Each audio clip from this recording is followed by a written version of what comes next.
বিশ্বনবী রমাদান আল মুবারক আসার 2 মাস আগ থেকে প্রস্তুতি নিতেন।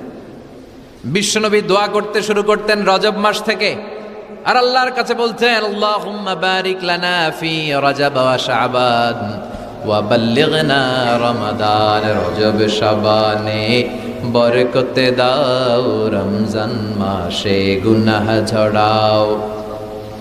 সপ্তাহ জুড়ে তুমি বরকতে দাও, জুমার দিনেতে গুনাহ ঝরাও। রজব শাবানে বরকতে দাও, রমজান মাসে গুনাহ ঝরাও। চিল্লায় পড়েন আমিন। রমজান আসার 2 মাস আগে বিশ্বনবী রজব মাস থেকে রমজানের প্রস্তুতি নিতেন। আল্লাহু আকবার। আর পড়তেন, আল্লাহুম্মা বারিক লানা ফি রজব ওয়া শাবান। ও আল্লাহ, রজব আর শাবান মাসে আপনি বরকত দেন। ওয়া বাল্লিগনা রমাদান, রমজান মাসে পৌঁছে দেন।